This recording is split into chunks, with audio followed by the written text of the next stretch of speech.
दोस्तों, आपको चीन की वन चाइना पॉलिसी के बारे में तो पता ही होगा, जिसमें ताइवान समेत वो तिब्बत और जिनजियांग पर भी अपना बड़ा क्लेम रखते हैं। लेकिन हर बड़े देश की तरह चीन में भी डाइवर्सिटी है और वहाँ पर अलग अलग तरह के लोग रहते हैं। इनमें से कुछ धर्म के आधार पर अलग हैं, तो कुछ नस्लीय डिफरेंसेस भी हैं, और यही एक बड़ी वजह बन सकती है चीन के कोलैप्स की। चीन के लोग 1950 में कहा करते थे कि आज का सोवियत संघ कल का चीन है, क्योंकि सोवियत संघ में इस वक्त इतनी डाइवर्सिटी थी।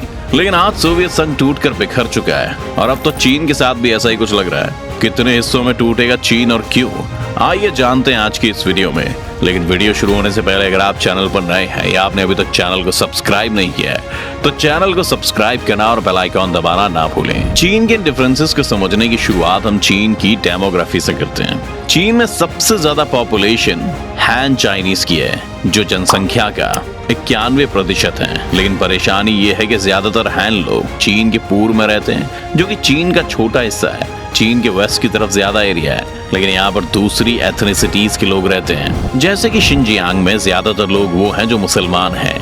यहाँ वही उइगर मुस्लिम्स हैं जिनके नरसंहार की खबरें चीन से आ रही थी। ये सभी लोग चीन की कम्युनिस्ट पार्टी से तंग आ चुके हैं। चीन का इस क्षेत्र में दखल और बार बार यहाँ के लोगों पर अपने धर्म के कारण हो रहे हमलों ने इस एरिया में आजादी की मांग काफी हद तक बढ़ा दी है। चीन के शिनजियांग में अब जिहाद के लिए कॉल्स उठनी शुरू हो गई हैं। अब कई ऐसे मिलिटेंट ग्रुप्स बनने लगे हैं जो चाइनीज सिक्योरिटी को कड़ी टक्कर दे रहे हैं। शिनजियांग क्योंकि भारत के लद्दाख के भी करीब है, तो ये भी मुमकिन है कि भारत भी कभी इस लड़ाई में कूद पड़े। शिनजियांग के साथ एक परेशानी ये भी है कि शिनजियांग के लोग खुद को हैन चाइनीज लोगों से ज्यादा तुर्कों के नजदीक पाते हैं। इसी वजह से वो चाहते हैं कि शिनजियांग को ईस्ट तुर्किस्तान नाम से नया देश बना दिया जाए। वैसे भी शिनजियांग नाम का मतलब नया राज्य है, जो दर्शाता है कि हमेशा से चाइनीज लोगों का यहाँ पर कब्जा नहीं था। इस जगह को कॉलोनाइज किया गया है। चलिए शिनजियांग से आगे बढ़ते हैं इनर मंगोलिया की तरफ। इनर मंगोलिया में स्वाभाविक तौर पर मंगोल लोग रहते हैं, जो कि हैन चाइनीज लोगों से काफी अलग है।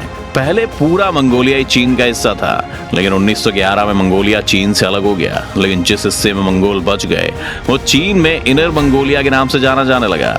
इनर मंगोलिया में यूं तो आजादी की उतनी मांग नहीं है जितनी शिनजियांग में है, लेकिन अगर एक अनडेमोक्रेटिक सिस्टम से इनर मंगोलिया को आजाद होने का मौका मिलेगा तो वो क्यों नहीं होंगे, स्पेशली तब जब चीन की सारी पॉलिटिक्स को हैन चाइनीज कंट्रोल करते हैं और मंगोल्स के हाथ में कोई पावर नहीं है। एक मजेदार बात यह है दोस्तों कि मंगोलिया से ज्यादा मंगोल लोग चीन के इनर मंगोलिया में रहते हैं, तो अगर कभी इनर मंगोलिया से आजादी की मांग उठती है तो मंगोलिया भी उनकी मदद कर सकता है। ईस्ट तुर्किस्तान और मंगोलिया के अलावा एक तीसरी पॉसिबिलिटी भी है जो जल्दी सच हो सकती है, और वो है तिब्बत का अलग होना। चीन ने तिब्बत पर 1950 के दशक में हमला करके कंट्रोल किया था और 1959 में वहां की सरकार को बर्खास्त कर दिया गया था, जिस वजह से दलाई लामा को भारत आना पड़ा।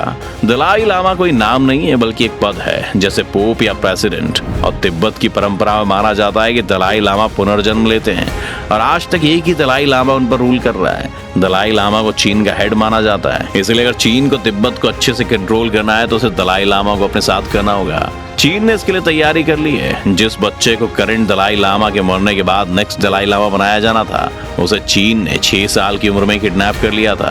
अब चीन दलाई लामा के मरने के बाद दूसरे आदमी को दलाई लामा बनाने वाला है। इस बात से चिढ़कर अभी के दलाई लामा ने ऐलान कर दिया है कि वो दोबारा जन्म नहीं लेंगे, यानी जिस भी आदमी को अगला दलाई लामा बनाया जाएगा वो फेक होगा और तिब्बत के लोग उसकी बात नहीं सुनेंगे। चीन का लगातार तिब्बत के पॉलिटिकल और रिलीजियस सिस्टम में घुसना वहां पर कई तरह के प्रोटेस्ट ट्रिगर कर सकता है, और हो सकता है कि तिब्बत भी चीन से अलग होने की मांग करे। और शायद इस बार भारत अपनी गलती सुधार कर तिब्बत को इस आजादी की जंग में सपोर्ट करे। चीन में एथनिसिटी के आधार पर देखा जाए तो मकाओ और मंचूरिया में रहने वाले मंचुकुओ लोग भी चीन में हैन चाइनीज डोमिनेंट से खुश नहीं है। उन्हें लगता है कि चाइनीज कम्युनिस्ट पार्टी में हैन चाइनीज का रिप्रेजेंटेशन फेयर नहीं है, क्योंकि वो चीन में सिर्फ एक ही हिस्से में स्थित है, लेकिन फिर भी वो पूरे देश के लिए रूल्स बनाते हैं। यही वजह है कि समय समय पर मंचूरिया को चीन से अलग करने की मांग उठती रही है। मंचुकुओ गवर्नमेंट के नाम से एक ऐसी ऑर्गेनाइजेशन दावा करती है कि वो मंचूरिया की असली सरकार है।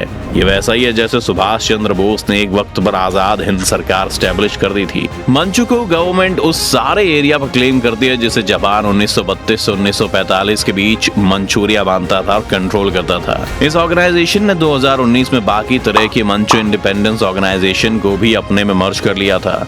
और आने वाले वक्त में भी एक बड़ी पॉलिटिकल फोर्स के रूप में सामने आ सकती है। मकाओ भी चीन से बहुत अलग है। जैसे कि मकाओ दुनिया की सबसे अमीर जगहों में से एक है, लेकिन मकाओ के ज्यादातर वेल्थ वहाँ की गैम्बलिंग इंडस्ट्री की वजह से है। लेकिन चीन के बाकी हिस्सों में गैम्बलिंग बैन है। मकाओ की आज़ादी की मांग 2017 में भी उठी थी, लेकिन तब किसी भी मीडिया चैनल को इसे मेंशन भी करने पर मना कर दिया गया था, इसीलिए इसने ज्यादा हेडलाइंस नहीं बटोरी। इसके अलावा भी कई और राज्य या शहर हैं जो चीन से अलग हो सकते हैं, जिनमें से दो बड़े नाम हैं, हांगकांग और शंघाई। ये दोनों ही शहर यूरोपियन लेगेसी के हैं, क्योंकि इन्हें ओपियम वॉर्स के बाद ब्रिटिशर्स ने अफीम ट्रेड करने के लिए बनाया था। ये दोनों ही रीजन्स ऑटोनोमस थे और ज्यादातर फैसले खुद ले सकते थे। लेकिन पिछले कुछ सालों में हांगकांग में चीन ने अपनी इन्फ्लुएंस को बढ़ाना शुरू कर दिया है, जिस कारण वहाँ कई प्रोटेस्ट हुए हैं। इन प्रोटेस्ट को दबाने के लिए चीन ने जो हिंसा की, उससे वहाँ पर भी पैरेलल ग्रुप्स खड़े हो गए हैं, जो इस वॉर को अब अंडरग्राउंड वॉर बना देता है। अब ये देखना दिलचस्प होगा कि आगे क्या होता है। वहीं शंघाई को यूं तो चीन का इकोनॉमिक पावर हाउस कहा जाता है, लेकिन इस साल जब चीन में कोविड के मामले फिर से बढ़ने लगे, तो चीन ने शंघाई में कंप्लीट लॉकडाउन लगाने का फैसला किया, जिसमें लोगों को घर से बाहर निकलना अलाउड नहीं था। शंघाई में चीन के सबसे अमीर लोग रहा करते हैं, लेकिन उन्हें इस तरह घर में बंद कर देना और सिर्फ दिन में एक बार खाना पहुंचाना उन्हें अच्छा नहीं लगा। इसके अलावा जो भी कोविड पॉजिटिव था या जिस पर भी शक था, उसे भी बड़े बड़े कैंप से अलग रखा गया। इस बीच कई लोग अपने परिवार से दूर हो गए, कई लोगों के पेट्स मर गए और बिजनेस का तो नुकसान हुआ ही। जिस तरह से चेरनोबिल डिजास्टर के बाद सोवियत यूनियन का पतन शुरू हो गया था, ये बिल्कुल मुमकिन है कि इस लॉकडाउन के बाद चीन के साथ भी ऐसा ही हो। तो ये थे वो कुछ मुख्य इलाके जो चीन से अलग हो सकते हैं। अगर हम और डिटेल्ड विश्लेषण करें तो हमें कुछ और ऐसी एथनिसिटीज और मिल जाएंगी, लेकिन वो फिर कभी। आपको क्या लगता है, क्या चीन का अंत अब नजदीक आ गया है? हमें कमेंट्स में जरूर बताएं। उम्मीद है आपको आज की इस वीडियो से काफी कुछ सीखने को मिला होगा। अगर आपको ये वीडियो पसंद आया तो वीडियो को लाइक करें, और अगर आप चैनल पर नए हैं तो जाने से पहले चैनल को सब्सक्राइब करना भी ना भूलें।